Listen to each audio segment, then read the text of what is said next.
نحمدہ ونصلی ونسلم علی رسولہ الکریم اما بعد فاعوذ باللہ من الشیطان الرجیم بسم اللہ الرحمن الرحیم رضی اللہ عنہم ورضوا عنہ صدق اللہ العظیم۔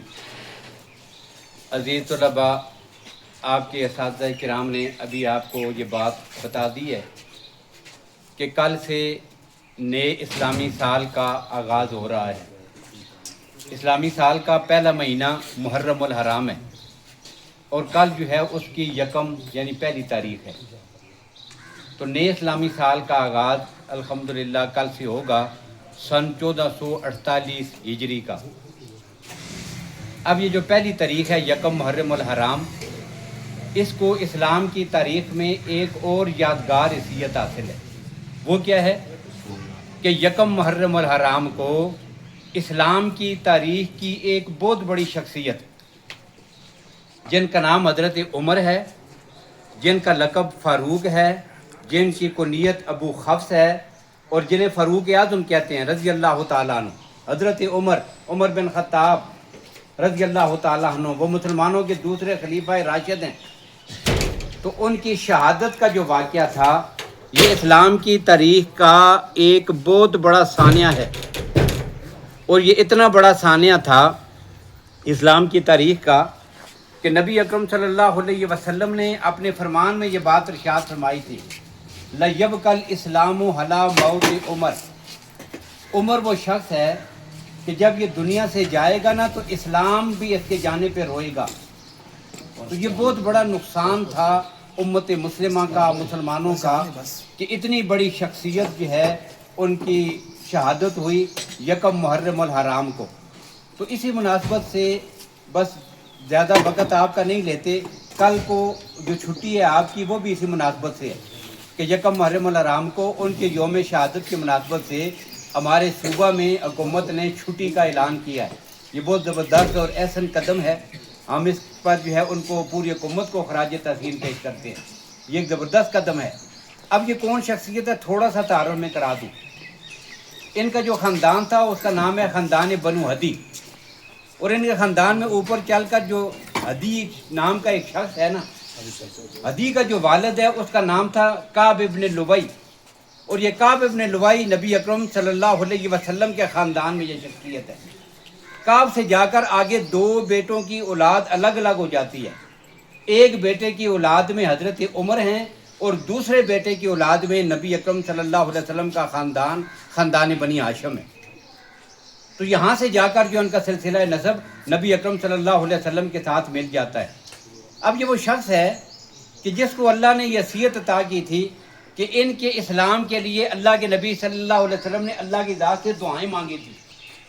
وہ مشہور دعا ہے کہ اللہ کے نبی صلی اللہ علیہ وسلم نے دعا مانگی، اللہم اعز الاسلام، یا اللہ تو اسلام کو عزت عطا کر۔ اور اسلام کی عزت کے لیے پھر نبی اکرم صلی اللہ علیہ وسلم نے دو نام پیش کیے تھے۔ اس وقت جو صاحب حیثیت اور بڑے اور قوت والے جو لوگ تھے وہ دو ہی تھے پورے اس دھرتی پر، ایک کو حمر ابن شام کہتے ہیں جسے ابو جہل کہتے ہیں، اور دوسرے حضرت عمر رضی اللہ تعالیٰ عنہ تھے۔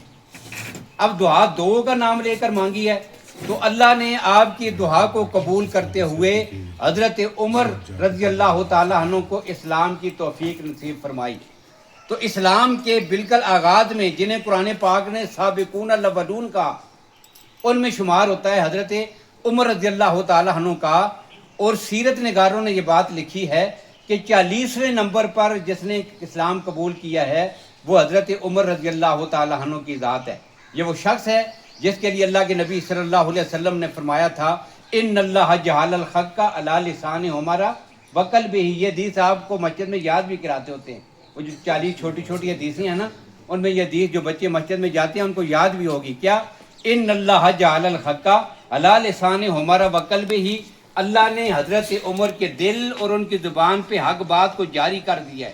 اور کیسے جاری کیا اس کی ایک مثال ذکر کروں کہ شاہ ولی اللہ رحمہ اللہ نے یہ بات لکھی ہے کہ قرآن پاک میں تقریباً 27 مقامات ایسے ہیں، پورے قرآن پاک میں 27 جگہیں ایسی ہیں کہ حضور صلی اللہ علیہ وسلم نے کسی مسئلے میں مشورہ پوچھا یا کسی نے آ کر مشورہ دیا، اس مسئلے میں حضرت عمر نے بھی مشورہ دیا رضی اللہ تعالیٰ عنہ، اور پھر جو مشورہ حضرت عمر رضی اللہ عنہ نے دیا تھا نا اللہ نے اسی مشورے کو قرآن بنا کر اپنے نبی پہ نازل کیا ہے، اور یہ واقعہ صرف ایک بار نہیں ہوا۔ شاہ ولی اللہ رحمہ اللہ لکھتے ہیں کہ 27 بار ہوا ہے۔ قرآن پاک میں 27 جگہ ہیں ایسی کہ جہاں پر جو ہے مشورہ حضرت عمر دیتے ہیں، اللہ کی ذات ان کے مشورے کو قرآن بنا دیتے ہیں۔ اور وہ جو شخص ہے کہ جس کے بارے میں نبی اکرم صلی اللہ علیہ وسلم نے بڑی عجیب ایک بات ارشاد فرمائی تھی، جس سے اندازہ ہوتا ہے کہ یہ کتنا باصلاحیت ہے، یہ کتنا جو ہے وہ صاحب کردار ہے، کتنی جرت والا ہے، کتنی ہمت والا ہے، جسے اللہ کے نبی نے اسلام کی عزت کے لیے مانگا ہے۔ اس کی حیثیت اور مقام کیا ہے؟ تو نبی اکرم صلی اللہ علیہ وسلم ایک حدیث میں یہ جملہ ارشاد فرماتے ہیں، اور یہ حدیث ہے جی بخاری شریف میں، سیاہ ستہ میں جو 6 بڑی حدیث کی کتابیں ہیں ان میں سے جو سب سے پہلے درجے کی کتاب ہے اصح الکتب بعد کتاب اللہ، جس کے بارے میں ہماری سوچ اور نظریہ یہ ہے کہ قرآن پاک کے بعد دنیا کی سب سے صحیح ترین کتاب کون سی ہے جی؟ بخاری شریف کو کہتے ہیں۔ اب اس میں یہ جملہ ہے کس کا؟ نبی اکرم صلی اللہ علیہ وسلم کا جملہ۔ تو اللہ کے نبی صلی اللہ علیہ وسلم فرماتے ہیں فَلَمْ أَرَى عَبْقَرِيًّا مِّنَ النَّاسِ يَفْرِي فَرِيَّهُ۔ اب اس سے بڑا جملہ جو ہے میں سمجھتا ہوں کہ کسی کے لیے کسی کی زبان سے نہیں نکل سکتا کہ جو اتنا بڑا جملہ اللہ کے نبی نے حضرت عمر کے لیے ارشاد فرمایا ہے۔ جملہ کیا تھا کہ لم ارا عبقریًا من الناس یفری فریہ، کہ میں نے لوگوں میں اتنا بہادر اور جرت والا کوئی آدمی نہیں دیکھا کہ جو اتنے حسن تدبیر اور قوت کے ساتھ اپنے کام سر انجام دینے کا عادی ہو، کہ جو قوت، جو جرت، جو بہادری، جو شجاعت اور اپنے قوت کے ساتھ کام کرنا اور حسن تدبیر اللہ نے حضرت عمر کو عطا کی ہے نا، ایسا شخص میں نے کائنات میں کوئی نہیں دیکھا ہے۔ اب آپ اندازہ کریں کہ اللہ کے نبی جس کی تعریف میں یہ جملے ارشاد فرما رہے ہوں، اور پھر نبی اکرم صلی اللہ علیہ وسلم جب دنیا سے تشریف لے گئے نا، تو آپ کے تشریف لے جانے کے بعد نبی اکرم صلی اللہ علیہ وسلم کا دیا ہوا جو نظام حکومت ہے، جس کے لیے رب نے قرآن میں کہا تھا وَالَّذِي أَرْسَلَ رَسُولَهُ بِالْهُدَىٰ وَدِينِ الْحَقِّ لِيُظْهِرَهُ عَلَى الدِّينِ كُلِّهِ، اللہ نے تمام ادیان پر اس دین حق کو غالب کرنا تھا، اور جو نظام اللہ کے نبی دے کے گئے تھے اس نظام کا جو سب سے پہلا وارث اور پیغمبر کا جان نشین ہے وہ حضرت صدیق اکبر رضی اللہ تعالیٰ عنہ۔ اور جب آپ کا دور خلافت ختم ہوا نا، تقریباً 2 سال کا عرصہ دور خلافت آپ کا یہ عرصہ ختم ہوا، آپ کی وفات ہو گئی، تو وفات سے پہلے انہوں نے اس منصب کے لیے خود جس کا انتخاب کیا ہے وہ حضرت فاروق اعظم رضی اللہ تعالیٰ عنہ کی ذات گرامی ہے۔ حضرت صدیق اکبر رضی اللہ تعالیٰ عنہ نے جب یہ فیصلہ کیا نا، تو فیصلہ کرنے سے پہلے حضرت عمر کو بلایا تھا اپنے گھر میں، اور بلا کر کہا تھا کہ میں نے یہ فیصلہ کیا ہے کہ اپنے بعد مسلمانوں کے اس نظام کا جو پورا سسٹم ہے آپ کے سپرد کر جاؤں۔ تو انہوں نے کہا جی مجھے تو اس کی ضرورت نہیں ہے۔ تو صدیق اکبر نے ایک جملہ ارشاد فرمایا تھا، فرمایا کہ عمر تجھے خلافت کی ضرورت نہیں ہے، لیکن آج خلافت کو عمر کی ضرورت ہے۔ یہ ان کا جملہ تھا۔ اس لیے جب قیامت کے دن اللہ کی ذات مجھ سے پوچھیں گے نا کہ ابو بکر تو نے کیا کیا، تو میں اس وقت کہہ سکوں گا کہ یا اللہ تیری دھرتی پر اس آسمان کے نیچے جو سب سے زیادہ باصلاحیت اور فضیلت والا آدمی تھا، میں پیغمبر کا یہ نظام خلافت اس کے سپرد کر کے آیا ہوں۔ اور پھر عجیب بات یہ ہوئی، آخری بات کہہ رہا ہوں، زیادہ گفتگو نہیں کر رہا، دھوپ بھی آ گئی ہے، آپ جو ہے وہ یہاں بیٹھے ہوئے ہیں تو زیادہ آپ کو دھوپ میں نہیں بٹھاتے۔ انشاءاللہ کلاس میں ہمارے اساتذہ کرام آپ کو یہ چیزیں سمجھاتے رہتے ہیں، ہم بھی آپ کو سمجھائیں گے، ہمارا وقت اسی لیے ہے۔ انشاءاللہ یہ چیزیں اسمبلی میں اندر پیریڈ کے دوران یہ ساتھ ساتھ آپ کو ہم بتاتے رہیں گے، یہ ایک ہی گفتگو میں یہ چیزیں ختم بھی نہیں ہوتی، فضائل اور ان کا تعارف اور یہ تاریخ اور یہ سیرت، یہ چیزیں۔ تو آخری بات ایک کہہ رہا ہوں کہ جب حضرت صدیق اکبر رضی اللہ تعالیٰ عنہ بیمار ہے نا، اور سمجھ گئے کہ اب بیماری سے جانبر نہیں ہو سکوں گا، تو پھر آپ نے جو نام لکھا نا ایک چیز پر، نام لکھا کس کا؟ اپنے بعد خلافت کے لیے حضرت عمر رضی اللہ عنہ کا، اور نام کو اسی طرح بند کر کے نا لے آئے مٹھی میں، اونچی جگہ کھڑے ہو کے لوگوں کو مخاطب کر کے تمام صحابہ کو کہا کہ بھائی میں نے اپنے دنیا سے جانے کے بعد اپنے جان نشین کے لیے اور خلافت کے لیے ایک نام کا، ایک شخص کا نام تجویز کر دیا ہے، سب کو قبول ہوگا نا؟ سب نے کہا جی ٹھیک ہے۔